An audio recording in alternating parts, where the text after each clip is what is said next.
If you feel like you are leading in, well, permanent chaos, what some scholars call a state of permanent whitewater, you are definitely not alone. No, you're not. The crises just seem to be accelerating, information is overwhelming, and, social trust feels like it's just draining away. It really does. So we dove into your sources to understand why the most crucial ingredient for effective leadership, which is hope, is often the biggest casualty of this whole environment. And that's really the core challenge, isn't it? Hope is completely foundational, yet this constant flow of uncertainty, it makes it nearly impossible for leaders to sustain. Yeah. So if you're struggling to communicate a clear path forward, this deep dive is absolutely for you. Right.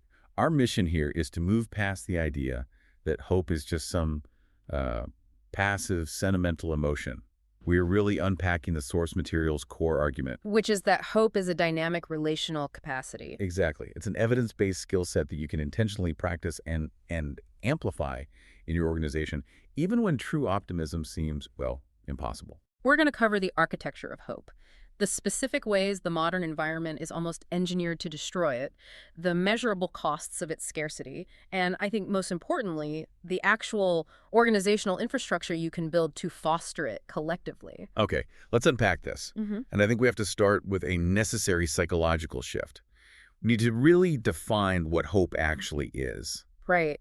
The foundational psychological work, pioneered by Charles Snyder, it shows that hope is a cognitive motivational framework. It's not a trait you're born with. It's a skill. It's a skill set you practice. I mean, the simplest way I think about it is this. Optimism is waiting for the weather to clear. Hope is charting 3 different courses through the storm. Oh, I love that analogy. It defines hope as active. So what are the mechanical components? Snyder identifies 3 learnable components that leaders have to focus on. First, you have goals. You must have clearly defined desired futures. If you don't know where you're going, you can't have hope. Simple enough. Second is pathways thinking. And that's the strategic ability to generate multiple realistic routes toward those goals, especially when the first route gets blocked. Which it always does. Almost always. And third is agency thinking. That's the belief in your capacity, both individually and collectively, to execute those routes and sustain the effort. If your team lacks any of those 3, they lack hope. So that's the mechanical how-to of hope. But the sources show that, sustaining it today requires understanding the full context. And this is where it gets really interesting for me. Later research, especially from Kraft and his colleagues, it expands on this, arguing that modern challenges demand we see hope across 6 dimensions at the same time. Yeah, this connects the inner mechanics to the external world. So you have the 3 internal dimensions you mentioned: cognitive, which is imagination; affective, your emotional experience; and behavioral, which is action. But then you have these 3 crucial contextual layers. Yeah. The social layer, which is trust in your support systems; the spiritual or religious layer, which is about anchoring to some transcendent meaning; and then the existential layer, your orientation toward growth. So what that tells us is that hope isn't just what's happening in one leader's head. Not at all. It's organizationally defined. It's this dynamic capacity to envision futures, trust in pathways, believe in agency, and sustain all that effort across all those relational and existential layers, even when the immediate environment is just screaming impossible. And when we define hope that robustly, we immediately see why the modern environment actively undermines it. The challenge is structural. It starts with the sheer velocity and the volume of information we face. It sounds like we're not just dealing with uncertainty, but with multiple, confusing, contradictory uncertainties. I think organizational theorist Carl White called it chronic equivocality. That's the core mechanism.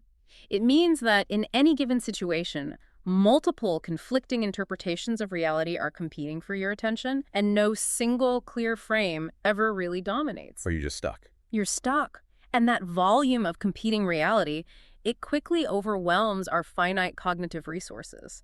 This leads to processing overload and decision fatigue. I mean, Daniel Kahneman's work on attention really highlights this. You just run out of gas for strategic thinking. And when you are cognitively depleted, you stop looking for creative pathways. Exactly. You just revert to shortcuts, right? Yeah. Which often amplify the stress and lead you into this defensive posture. Exactly. And the digital environment we're in is structurally designed to amplify all this negativity. I mean, platforms optimize for engagement, clicks, shares, and content that triggers outrage or fear just captures attention far more reliably than nuanced analysis does. So our natural human tendency to focus on the negative gets put on steroids. It's systematically reinforced, yeah. It makes positive pathway thinking a real uphill battle. Okay, so you got leaders swimming in this torrent of confusing, alarming signals, and at the same time, the relational foundations they need to process it all are just weakening. The sources talk about a simultaneous decline in social cohesion, whether that's, declining trust in institutions or just the increasingly transactional nature of workplace relationships, a trend Putnam documented years ago. And the takeaway is crystal clear. When information overload compromises the cognitive pathways and social fragmentation compromises the relational support systems, the dynamic capacity for hope gets hit from both sides. And this leads directly to measurable, very costly outcomes. It does. Okay, so let's get concrete about those costs. If hope is organizational infrastructure, what happens when that infrastructure fails? Well, the organizational penalty is severe. Leader hopelessness doesn't just feel bad. It actually predicts decreased employee engagement, higher turnover, and a shift toward purely defensive strategic planning. So you're only focused on risk mitigation, not on opportunity. Exactly. You're just trying not to lose instead of trying to win. And this isn't just about morale, right? This hits the bottom line. You mentioned some specific data. We did. Multiple studies show that hopeful leadership is associated with a 0.35 standard deviation increase in employee performance. Wow. But the gap between high hope and low hope organizations is even starker. Firms that score in the bottom quartile of leadership, psychological capital, and hope is a part of that, they demonstrate 17% lower profitability and 21% lower productivity compared to top quartile firms. That's massive. It is. Hope is fundamentally a performance metric. So the difference between having or not having this capacity is, it's the difference between leading a profitable operation and a stagnant one. And on the individual side, low hope creates actual physical stress. Oh, absolutely. The sustained uncertainty under low hope leadership creates psychological stress. We're talking elevated cortisol, increased anxiety, higher rates of burnout. The lack of clear direction and perceived agency, it undermines individual well-being because people just feel trapped. And that feeling, that uncertainty, it transmits outward, doesn't it? We see a direct negative feedback loop with stakeholders too. You do. Look at healthcare. Staff hopelessness correlates with lower patient satisfaction and increased medical errors. That's terrifying. It is. In education, teacher hope is a huge predictor of student academic achievement. So when leaders fail to model pathways thinking, that uncertainty is transmitted directly to the students and clients they're supposed to serve. So the real long-term cost is cultural. It's the development of learned helplessness. That concept Seligman studied. That's it. Employees start to expect that their effort won't influence outcomes, which just concentrates the hopelessness and requires immensely costly cultural repair to break that cycle. Okay, so if the problem is learned helplessness, the answer has to be learned agency. It has to be. And that brings us to the actionable toolkit. The sources lay out 3 intentional practices leaders can implement immediately. Let's start with communication. The first step is what we'll call transparent communication. Naming reality without amplifying despair. This is all about balancing the acknowledgement of hard realities like permanent uncertainty with providing structure and purpose. So the key concept here is what Heifetz calls pacing, regulating the rate your organization confronts its challenges. It means you have to resist the urge to deliver total certainty even when you crave it yourself. Right. You have to separate facts from interpretation. And honestly acknowledge the emotional impact this uncertainty has on your team. Yeah, the Cleveland Clinic provided a brilliant example of this during the 2020 pandemic. The CEO and the chief communications officer, they hosted daily briefings. They shared real-time data on supply and capacity. Okay. But crucially, they explicitly stated what was unknown and why they were making certain decisions under that ambiguity. Staff surveys later showed that 87% felt informed despite unprecedented levels of uncertainty. So that's hope built on clarity, not on false assurances. But communication only creates this space, right? You need action to prove that pathways actually exist. That brings us to the second practice, designed moments of collective efficacy. This is all based on Bandura's principle that collective efficacy, which is just the belief that a group can influence outcomes, grows through mastery experiences. So leaders have to intentionally engineer small wins. Concrete, achievable accomplishments that restore momentum. This is how you generate actual evidence that contradicts that narrative of helplessness. So you're talking about things like time-bounded improvement sprints, visible progress markers, maybe skill-building challenges. Yes. Consider Patagonia's environmental internship program. Employees can take paid leave to work with environmental organizations, and when they come back, they share stories of tangible impact. So they're seeing the results firsthand. It reinforces that small group action yields results, and you can contrast this with something like Toyota's Kaizen system, a very structured way to generate that same efficacy through continuous, incremental, daily improvements that get celebrated at the team level. Different methods, same principle, engineering small wins. Okay, so if the short-term path is blocked, you need to look higher up. That's the third practice, purpose reconnection, which acts as the ballast. When the immediate conditions feel overwhelming, connecting back to the core mission provides that necessary anchoring and emotional stability. It's a direct line to Frankl's work on meaning. The practice here is just regular, intentional storytelling that links the daily, maybe mundane tasks to the actual stakeholder impact. Right. Medtronic is the classic example here. Their entire leadership structure is centered on their mission to alleviate pain, restore health, and extend life. I've heard about this. New employees, they get a mission medallion, and their training includes first-hand patient testimonials.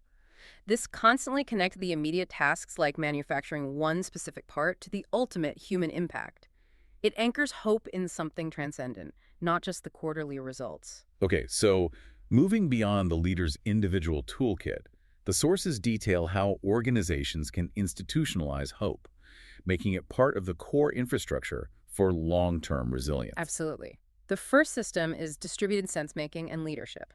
The cognitive burden of all this complexity is simply too heavy for any single leader. Especially when facing that equivocality we talked about. Yes. So distributed sensemaking involves engaging diverse members of the team in interpreting challenges. This both generates richer insights and, crucially, it distributes the emotional work. It's about making sure the complexity doesn't just sit on one person's shoulders. Right. We see this at Microsoft under Satya Nadella. He consciously shifted the culture from know-it-all to learn-it-all. A huge shift. Senior leaders started presenting strategic questions, not answers, to employee groups. And this built collective confidence and distributed the psychological effort of making sense of the entire industry landscape. And if you pair that with distributed leadership structures, like W. Gore's lattice system, where leadership emerges through contribution, not just hierarchy, you ensure the system has redundancy. It has resilience when individual leaders struggle. We also need to talk about structured reflection and recovery. Our cognitive and emotional resources, which we noted are finite, they deplete. They require active restoration, not just, passive rest. Right. Rest has to be treated as a strategic necessity. If the work environment burns out the hope capability, the organization has to invest in recovery. So that's a good example. Deloitte recognized this, and they introduced their timeout sabbatical program. They offer partners 3 to 6 months of paid leave, and the post-sabbatical survey showed that 94% reported renewed energy and commitment. It demonstrates that active restoration strengthens long-term capacity. But no amount of vision casting or mandated reflection works if people can't pay their bills. And that's why material foundations and measurement are so critical. Yes. Hope rests on material conditions. If employees are struggling with chronic financial insecurity or unsupported health crises, all their psychological resources are dedicated to survival, not possibility. So you have to create that foundation first. You have to. Investing in employee well-being, financial security, mental health support, flexible work, it creates the necessary groundwork for hope to flourish. Look at Costco's strategy of above-market pay and benefits. It results in dramatically lower turnover. I think it's like 1/6 the industry average. Something like that. It's because that material support builds organizational commitment, and it frees up psychological resources to focus on the future. And finally, what gets measured gets attention. Organizations have to actually track hope, psychological safety, and these related indicators. That's the accountability piece, isn't it? Google's Project Aristotle famously identified psychological safety, the belief that risk-taking is welcome, as the strongest predictor of team success. Right. And once they knew that, they built tools to measure and cultivate it. They systematically strengthened the conditions necessary for collective hope. Measurement transforms hope from an abstract idea into an actionable, monitored metric. So when we pull it all together, what does this all mean? Leading with hope is not about ignoring bad news or, defaulting to false optimism. No. It is about implementing intentional practices across cognitive, relational, and material domains that define, cultivate, and measure capacity. The organizations that succeed in this permanent whitewater treat hope not as a nice-to-have feeling, but as core organizational infrastructure. And critically, the source material shows that the very practice of hope is itself hope-generating. When you engage colleagues in sense-making, when you invest in their well-being, celebrate small wins, and constantly reconnect with purpose, you are actively demonstrating agency. So the actions themselves create the evidence. The actions provide concrete evidence to yourself and to your colleagues that possibility exists and that pathways can be forged, even if they aren't immediately clear. We'll leave you with this final thought suggested by the research. Hope is a developmental capacity that grows through experience. So when you face those inevitable moments where hope feels absent, will you treat those struggles as personal failures to be hidden, or as signals demanding attention and developmental material to be engaged collectively with your team? The difference really defines resilient leadership.